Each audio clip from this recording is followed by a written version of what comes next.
Bam, bam, bam, bam, bam. You see me there, the victim of 1,000 OGL Wars. My dice bag is empty. What's up, nerds? It's your boy, the OGGM, coming to you live from the battlefields of the OGL Wars. It's 8:41 in the morning on this 8th day of September in the year of our Lord Steve the Cat, 2023. It's about 76 degrees and hazy here.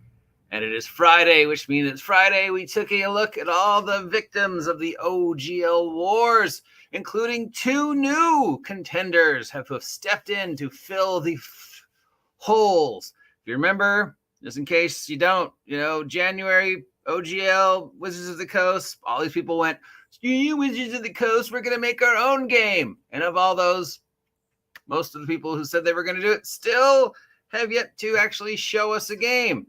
The closest, of course, right now is Tales from the Valiant from Kobold Press and Level Up Advanced 5e from EN Publishing. Level Up Advanced 5e has been around for a while now, so it is, as I keep saying, my dark horse, my people's champ, my Chad Gable of the contenders. But we have two new contestants to enter into the ever-expanding OGL Wars and the ever-expanding contenders for that second place D&D title, and maybe even actually be a contender for that title held, because Wizards of the Coast in their infinite wisdom has made yet another blunder, and even hardcore 5e fans are once again going, okay, fine.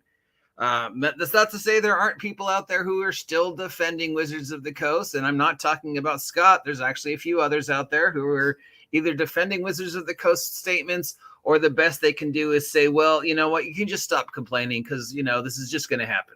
So if that's the best defense you can come up with for Wizards of the Coast is stop complaining. This is going to happen whether you like it or not. Well, I mean, that's a defense, yeah, but we can still complain. We can still, as fans, go, what the fuck? So let's start from the beginning and work our way down to the end. First off, any new news from Tales from the Valiant? Kobold Press is... we know it's Kickstarted. The Kickstarter finished. It didn't make quite as much money as they thought it was going to make. Playtest 5 came out. It was all about monsters. We've got the alpha test that's available, PDF for $29. We can expect the alpha test and the final product to look nothing the same if previous alpha tests have anything to go by. So anything new on their website? No. How about the mysterious C7D20? Crucible 7 announced they were going to be making a 5e contender called C7D20. And that was in March of 2023. It is now April, May, June, July, August, September. 6 months later, and there still has not been any updates on the Crucible 7 website for what they have planned for C7D20. On the other hand, they're still making stuff for Star Trek and, Star Wars. Blah, blah, blah, blah, blah, blah. Oh, God, I'm sorry. Scratch that. Reverse it. Crucible 7 is still making stuff for their science fiction title, Doctor Who, which has nothing to do with Star Trek or Star Wars. Matt Colville Productions also announced he was going to be stepping into the ring for a 5e contender, and then he's just decided to go a different direction. While there are still no updates on his website, if you go to his other YouTube channel, he has been talking about this system he's working on. Currently, the working title for this system is Cinematic Fantasy Role-Playing, and the more people see of it, the more they're seeing that it's more of a 4e clone, especially with all the mechanics about initiative and timing and stuff like that, and not a 5e clone. And it's supposedly very crunchy, but very cinematic, and explores alternate ideas about initiative and movement and timing. So now that 4E is officially old school and you can use it now because it now falls under the OGL, who knows? Maybe we'll see a resurgence of 4E, and maybe Cinematic Fantasy Role-Playing from Matt Colville will fill that need for a happy combination of 5E and 4E instead of it being the brand new 5E. And what about Level Up 5E, my number one contender? My Chad Gable, my people's champion, my dark horse. They're still out there. They're still grinding along, but they haven't had anything new on the market in a bit. What about Shadowdark? Anything new from Shadowdark? Nope, nothing new from Shadowdark. Kelsey is now all behind Hank's new product. She just gave a glowing recommendation for Hank's new product. Hank from Runehammer's got a new game coming out called Crowd and Skull. It's a $50 for the pre-order, and you get the PDF for free. It's Hank, so you know the art's going to be great. The thinking and writing behind it's going to be great. Hopefully it's not super black art like we've seen in a lot of the other books that have come out lately. But it's hard to say no to Hank because his stuff is always good. It's a 356-page book. We don't know a lot about it yet. We know that it is a fantasy heartbreaker. We know that it is gear-based role-playing, which means all your characters' abilities and gear comes from gear. So if you want to be a spellcaster, you've got to pick up scrolls. If you want to be a fighter, you got to pick up swords. And then everything's based on gear. So think Dungeon Siege or Diablo, early Diablo, you know. And that there's no stats. He said there's no stats, there's no hit points, there's no anything. Everything comes from gear. So yeah, no levels. It's just basically a blank character sheet, and then you develop your character through gear. Now I don't know how that addresses like hit points and just basic stuff, because even me, you know, if I entered the dungeon with nothing but my socks, my undies, and my t-shirt, there's still general things I can still go, well, you know, I probably got about a strength. I can lift 50 pounds. I can move kind of quiet. I think I could take probably 1 or 2 blows relatively decent before going down. So who knows? And it's only volume 1, which means there'll be more. But ICRPG is amazing. Everything Hank does is amazing. It's $50 pre-order. Link down below. What do we think about another new OGL heartbreaker from Hank, which has been referred to as his magnum opus, which means he's considering it his grand, his final play, his grand, his thing, his magnum opus, his greatest production.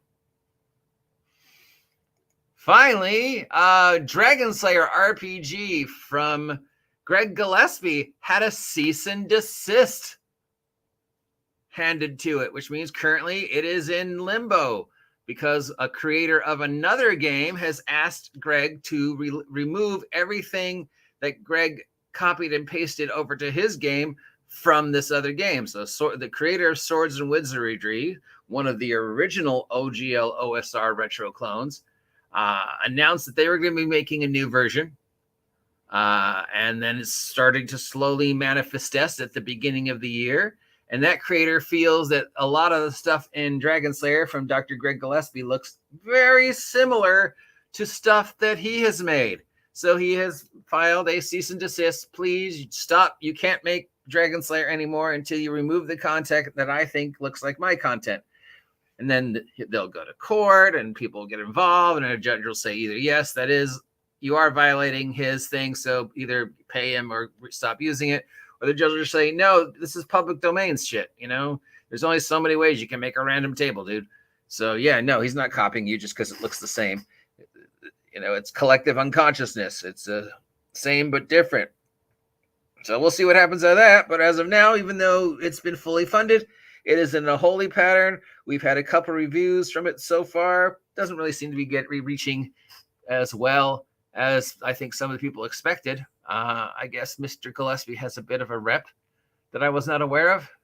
So yeah, which brings us only to finally the Roman Reigns, the Universal Champion, Wizards of the Coast. Wizards of the Coast released a brand new playtest yesterday, Unearthed Arcana number 7. We had the 2-hour-long interview between Todd and Crawford talking about the changes or lack thereof, because apparently this is now 5.1. They officially have dialed back a lot of the things they've changed over the past 6 playtests to go back to a more 2014 5th edition D&D errata more than anything else, which at point during the interview, people were chiming in on the Twitch going, what the F? This sounds awful. This sounds like an errata. I'm not going to give you $53 for 10 pages of changes. So while they were recording this, 5e fans, the only people who would be watching this other than stupid reviewers like myself, were going, wait, what?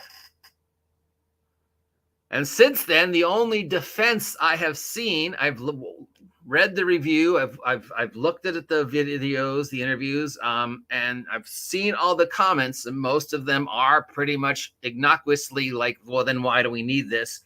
Or extremely negative, or sarcastic like mine. Well, my response is, well, I'm so glad you wasted the past year informing us how much you're going to change D&D and informing us it's not going to be a new edition, but because you're changing everything and we have to buy 3 new books, yeah, it is a new edition, for you to now tell us, oh, wait, we changed our mind. We know we spent the last year telling you X, but nope, we're going back.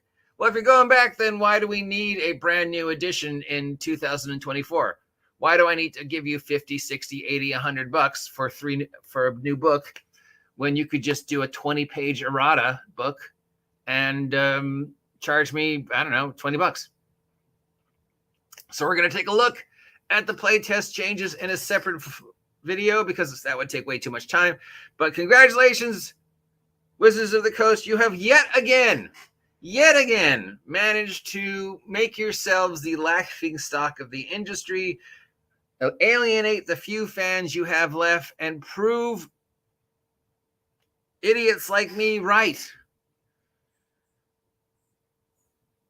People get angry at me for the stuff I say about Wizards of the Coast, and I'm like, when have I been wrong? When have I been wrong?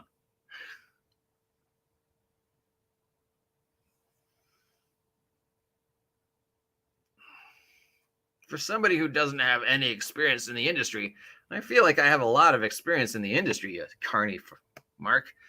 Okay, so that's it. In the news of the OGL Wars, we have no news other than Hank's got a game coming out, which I don't know. I mean, it's Hank and it's great, 300 pages, but no stats. Sounds a lot like a 325-page version of Roll for Shoes. Anybody remember Roll for Shoes? The simplest role-playing game there is. The rules literally are a 3x5 card. You start with a blank character with nothing, and every time you try and do something, you roll a d12, and if the roll is successful, you have successfully done that, and you gain that ability. Oh, do I have any shoes? I don't know. Roll for shoes. That's where the name came from. You do have shoes. What do the shoes do? They keep your feet dry. Can I cast a spell? I don't know. Can you cast a spell? Roll a d12. I can't. Okay, hey, yes, I successfully cast that spell. Great. Now you can write that down on your 3x5 card as an ability you have. That was Roll for Shoes. That is a 1-page role-playing game. Hank has a 325-page role-playing game, which sounds kind of a lot like the same thing, but with just lots of random tables and amazing Hank art and amazing Hank thoughts, So I'm curious, but I don't know if I want to spend $50 on a game that I could basically write myself, Blank character sheet, no hit points, no stats. Everything is based upon the gear you find. But Kelsey seems to think it'll be okay, and Hank has never let us down. But other than that, and then we have Greg from, Dragonslayer and his fantasy OGL Heartbreaker, which we don't need, and now being hit with a cease and desist. And of course, a brand new Unearthed Arcana from Wizards of the Coast, which shows us that everything we thought for the past year was wrong, and they've changed everything back to the way it started. Who could have foreseen this coming?